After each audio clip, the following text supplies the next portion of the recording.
សូមជម្រាបសួរពុកម៉ែបងប្អូនទាំងអស់គ្នាថ្ងៃនេះកូនពើមកធ្វើឆាខ្ញីឲ្យពុកម៉ែបងប្អូនទាំងអស់គ្នាតាមដានទស្សនាអញ្ចឹងចង់ដឹងថាកូនពើធ្វើយ៉ាងណាសូមពុកម៉ែបងប្អូនតាមដានទស្សនាវីដេអូរបស់កូនពើដូចទៅអញ្ចឹងជាដំបូងនេះគឺយើងចាប់ផ្ដើមដាក់ខ្ទះរបស់យើងឲ្យក្តៅមុនណាពុកម៉ែបងប្អូនហើយនិយាយរួមទៅគឺឆាខ្ញីនេះធ្វើឲ្យគឺកូនពើធានាថាឆ្ងាញ់អត់សូវហឹរទេណាសម្រាប់អ្នកដែលអត់ចេះញ៉ាំខ្ញីគឺអាចទទួលទានញ៉ាំបានអត់ហឹរខ្លាំងទេអញ្ចឹងយើងដាក់ខ្ទះដាក់ខ្លាញ់អីហើយយើងចាប់ផ្ដើមធ្វើការដាក់ខ្ញីចូលហើយយើងធ្វើការកូរខ្ញីរបស់យើងហ្នឹងរហូតដល់តែវារីងក្រៀមណាពុកម៉ែបងប្អូនហើយនេះខ្ញីរបស់យើងមិនចាប់ផ្ដើមរីងក្រៀមបដាហើយនិយាយទៅគឺយើងប្រចាំចំណាយកម្លាំងក្នុងការលាងខ្ញីរបស់យើងដាក់ជាមួយនឹងអំបិលទេណាពុកម៉ែបងប្អូនគ្រាន់តែយើងលាងទឹកឲ្យស្អាត 3-4 ទឹកហើយយើងដាក់ឆាវាឲ្យហៀមៗចឹងមកវាបាត់បង់ជាតិហឹរអស់ប្រហែលជា 50-60% ឯពុកម៉ែបងប្អូនអញ្ចឹងនៅសល់ប្រហែលទៀតគឺវាអត់សូវហឹរខ្លាំងឯល្មមយើងអាចញ៉ាំបានអញ្ចឹងណាចឹងបន្ទាប់ពីខ្ញីរបស់យើងមកចាប់ដើមក្រៀមហើយយើងស្វង់វាទុកម្ដុំសិនយើងធ្វើការបំពងខ្ទឹមរបស់យើងចឹងយើងធ្វើការបំពងខ្ទឹមរបស់យើងឲ្យឡើងក្រៀមមកពុកម៉ែបងប្អូនបន្ទាប់ពីវាបានក្រៀមហើយយើងធ្វើការដាក់សាច់ជ្រូករបស់យើងចូល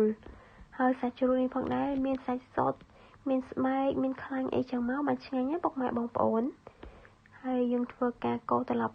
វាឲ្យចូលជាតិជាពិសេសសាច់ជ្រូករបស់យើងដែលឲ្យឆ្អិននិងរាងក្រៀមល្អចាំយើងផ្សំគ្រឿងបានមានរសជាតិឈ្ងុយឆ្ងាញ់ណាពុកម៉ែបងប្អូន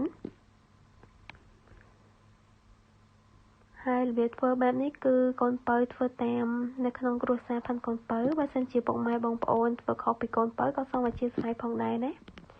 អញ្ចឹងឥឡូវនេះយើងចាប់ផ្ដើមផ្សំគ្រឿងរបស់យើងហើយដែលមានស្ករប៊ីចេងម្សៅស៊ុបអីហ្នឹងយើងដាក់ចូលទៅហើយឆាខ្ញីនេះផងដែរគឺនិយាយរួមទៅគឺជៀសវាងកុំឲ្យប្រៃពេកកាលណាដែលប្រៃគឺពិបាកកែរសជាតិណាពុកម៉ែបងប្អូនយើងដាក់មកល្មមអញ្ចឹងទៅចា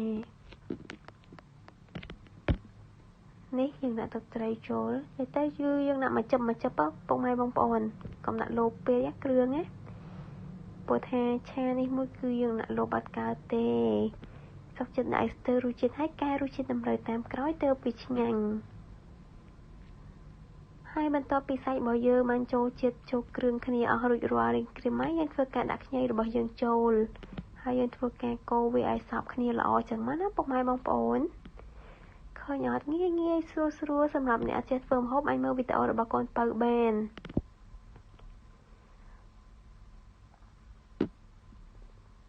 នេះឆាខ្ញីផាន់កូនពៅបានរួចរាល់ជាស្រេចអស់ហើយយើងធ្វើការដួសដាក់ចានមក